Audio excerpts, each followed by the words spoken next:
안녕하세요. 책소리의 서다입니다. 토니 로빈스 강연 에피소드 6번째입니다. 우리를 넘어서는 기여 그리고 사랑이라는 내용의 강의를 들어보도록 하겠습니다.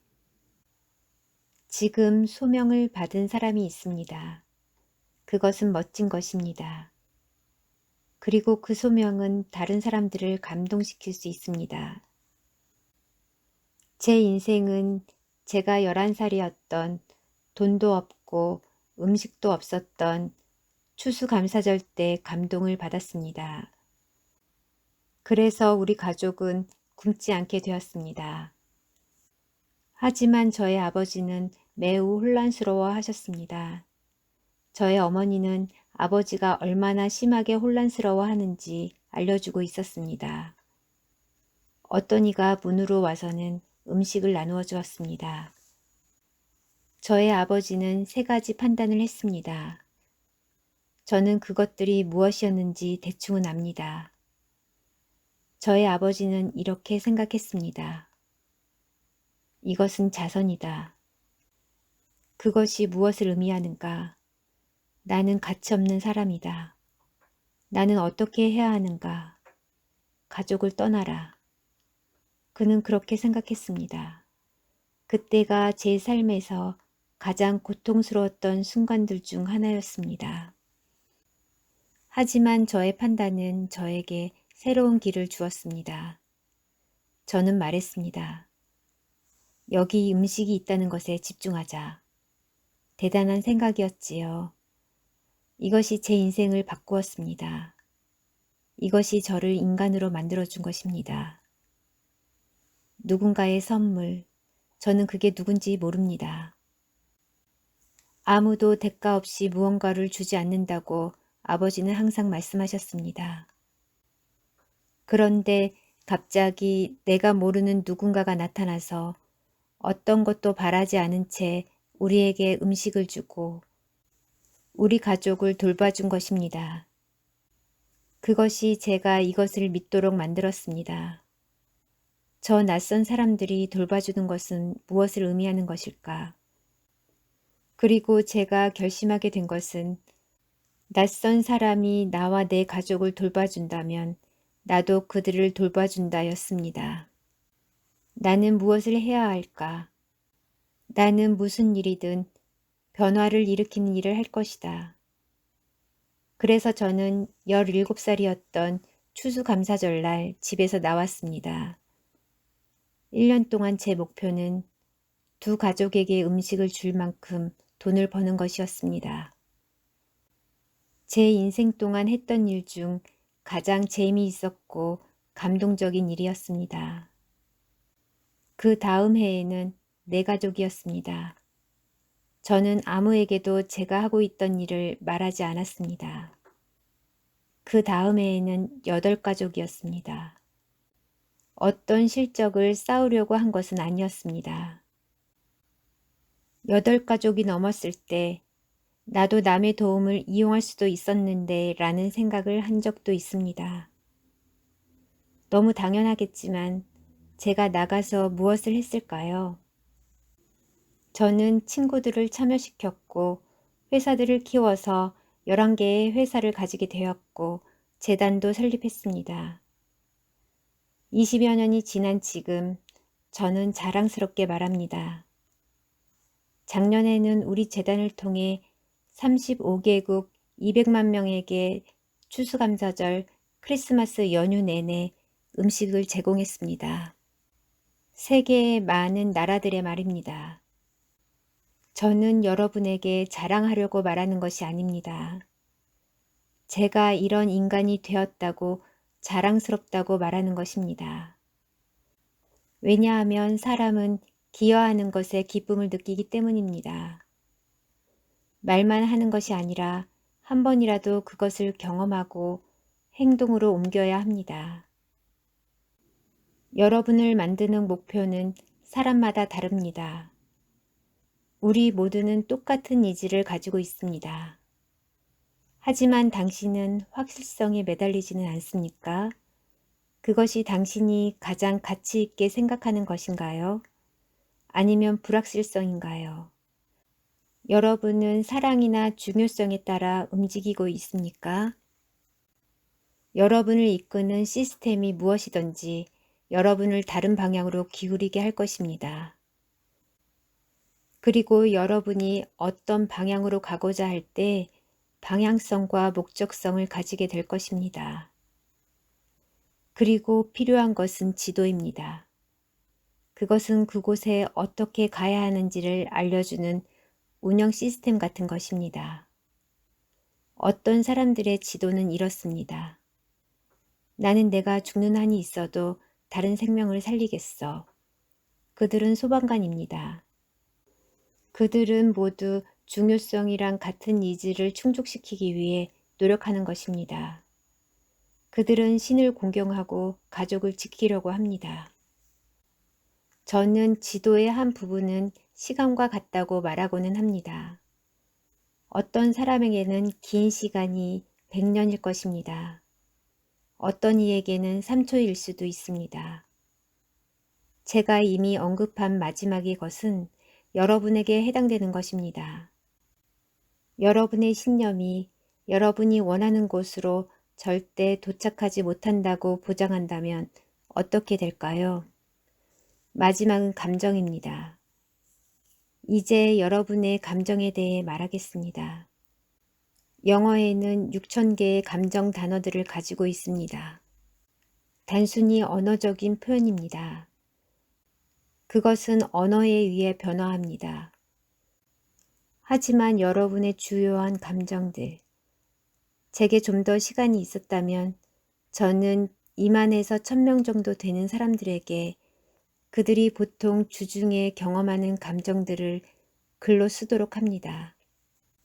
그리고 그들이 필요로 하는 만큼 시간을 줍니다. 한쪽에는 힘이 나는 감정을 쓰도록 하고 다른 한편에는 힘이 빠지는 단어를 쓰도록 합니다. 얼마나 많은 감정들을 사람들이 경험할까요? 12개가 채 되지 않습니다. 게다가 그중 반은 사람들을 기분 나쁘게 만듭니다. 5개에서 6개 정도만이 좋은 기분을 줍니다. 그건 마치 행복해, 행복해, 기뻐, 좌절이야, 좌절이야, 부담돼, 우울해 하는 것과 같습니다. 여러분은 무슨 일이 일어나던 화낼 생각만 하는 사람을 알고 있습니까? 아니면 어떤 이들은 무슨 일이 일어나건 행복하고 기쁠 수 있는 방법을 찾는 사람도 있습니다. 9.11 테러가 일어났을 때 저는 하와이에 있었습니다. 저는 45개국에서 온 2,000여 명의 사람들과 함께하고 있었습니다. 제가 진행했던 일주일짜리 프로그램은 4개국어로 동시 통역을 하고 있었습니다. 그 전날은 감정 정복하기라고 불리는 과정이었습니다. 어떠한 일이 계획이 없이 일어났습니다. 제가 말하려고 했던 계획이 있었지만 그 말을 하려고 하는 것을 결코 하지는 않았습니다. 하지만 그때 저는 갑자기 말했습니다. 사람들은 언제 진실로 살기 시작할까요? 바로 그들이 죽음을 마주했을 때입니다. 만약 당신이 이 섬을 떠난다면, 만약 지금으로부터 9일 후에 죽게 된다면 누구에게 전화를 하겠습니까? 뭐라고 말하겠습니까? 무엇을 하겠습니까? 9.11 테러가 있었던 그날 밤 세미나에는 전 남자친구가 납치되어 살해되었던 적이 있는 여성분이 찾아왔었습니다. 그녀의 새 남자친구는 그녀와 결혼하기를 원했지만 그녀는 거절했습니다. 그 남자는 만약 당신이 나를 떠나 하와이에 간다면 우리는 끝이야 라고 말했습니다. 그녀는 대답했습니다. 이미 끝났어. 제가 그날 밤 프로그램을 마쳤을 때 그녀는 그 남자친구에게 전화를 했습니다. 그리고 그가 일하던 월드 트레이더 센터 꼭대기층에 음성 메시지를 남겼습니다. 이것은 실화입니다. 그녀는 이렇게 말했습니다. 자기 사랑해. 내가 당신과 결혼하고 싶다는 것을 자기가 꼭 알았으면 해. 내가 바보 같았어. 남자가 꼭대기층에서 전화를 걸어왔을 때 그녀는 잠들어 있었습니다. 왜냐하면 그때 우리가 있었던 곳은 이미 새벽 3시였습니다. 자기야, 나는 이걸 어떻게 전해야 할지 모르겠어. 나는 정말 어떻게 이것을 말해야 할지 모르겠다. 자기는 나에게 세상 최고의 선물을 주었어. 왜냐하면 나는 곧 죽게 되거든. 그녀는 방 안에 있던 우리에게 녹음한 것을 들려주었습니다. 그녀는 나중에 레리킹 쇼에도 나왔습니다. 당신은 어떻게 이런 일이 2번이나 일어날 수 있는지 궁금할 것입니다. 제가 당신에게 말하고 싶은 것은 이것은 하느님이 당신에게 보내는 메시지일 수 있다는 것입니다. 지금부터 매일 당신의 모든 것을 주고 모든 것을 사랑하십시오. 어떤 것도 당신을 멈추도록 두지 마십시오. 그녀가 끝냈을 때 한 남자가 서서 말했습니다. 저는 파키스탄에서 왔습니다. 무슬림입니다. 저는 당신의 손을 잡고 미안하다고 말하고 싶습니다. 제가 여러분에게 말할 수 있는 것은 제가 이 남자를 월드 트레이드 센터에서 일하는 한 뉴욕 남자와 같이 무대에 모셨습니다. 왜냐하면 그날 200명의 뉴욕 분들이 있었기 때문입니다. 50명 이상이 그들의 회사를 완전히 잃었고 친구들을 잃었습니다. 한 여성분은 죽음으로 30명의 친구들을 잃었다고 소리치기도 했습니다. 그리고 저는 말했습니다. 우리는 무엇에 집중해야 할까요?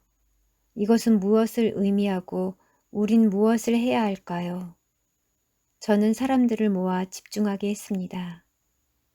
만일 여러분이 오늘 누군가를 잃지 않았다면 당신은 다른 사람들을 어떻게 도울지에 집중해야 합니다. 한 여성이 깨어나서는 화가 많이 나서 비명을 지르고 소리쳤습니다. 저는 그녀가 뉴욕에서 온 것도 아니고 미국인이 아니라는 것도 알게 되었습니다. 그녀는 여기 있는 어느 누구도 알지 못합니다. 저는 묻습니다. 당신은 항상 그렇게 화를 냅니까? 그녀는 네라고 대답합니다. 죄 있는 사람은 죄 짓게 되고 슬픈 사람은 슬프게 됩니다. 그리고 저는 이 2사람을 데리고 제가 간접 협상이라고 부르는 것을 진행했습니다. 팔레스타인에 가족이 살고 있는 유태인과 9.11 테러 때 일했다면 죽었을지도 모르는 뉴욕 사람 한 사람입니다. 이 남자는 테러리스트가 되고 싶어 했고 그것도 아주 분명했습니다. 발생했던 통합 과정은 어떤 필름에 기록되었습니다. 제가 여러분을 기쁘게 보내드리겠습니다. 여러분들은 제 말을 듣는 것이 아니라 실제로 무엇이 일어났는지 생생하게 볼 수 있을 것입니다. 그 둘은 단지 함께 온 것뿐만 아니라 그들의 신념과 세상에 대한 가치관도 바꿨습니다. 그들은 몇 년이 지난 지금 무슬림 사원과 유태인 교회를 함께 다니며 평화를 만들기 위한 아이디어를 가지고 함께 일하고 있습니다. 그들은 책도 함께 썼습니다. 여러분들을 위한 제 초대는 이렇습니다. 여러분들의 마음을 살펴보십시오. 니즈와 신념과 감정 등 여러분들을 통제하는 것들을 말입니다. 2가지 이유가 있을 것입니다. 첫째는 여러분들에게는 줄 수 있고 성취할 수 있는 많은 것들이 있습니다. 우리 모두는 그것을 하려고 합니다. 저는 베푸십시오라고 말하는 것입니다. 그것이 여러분을 충만하게 할 것입니다. 2번째는 그렇게 함으로써 이해하는 것이 아니라 감사할 수 있는 것입니다. 이해는 지적인 일이고 생각하는 것입니다. 그보다는 다른 사람들을 위해 베풀고 감사하십시오. 그것이 이 세상을 바꿀 수 있는 유일한 길입니다. 오늘은 토니 로빈스의 경험을 통해 많이 베풀고 사랑하라는 내용이었습니다. 좋아요, 구독, 댓글은 영상 제작의 힘입니다. 구독자 여러분, 오늘도 행복한 하루 되세요.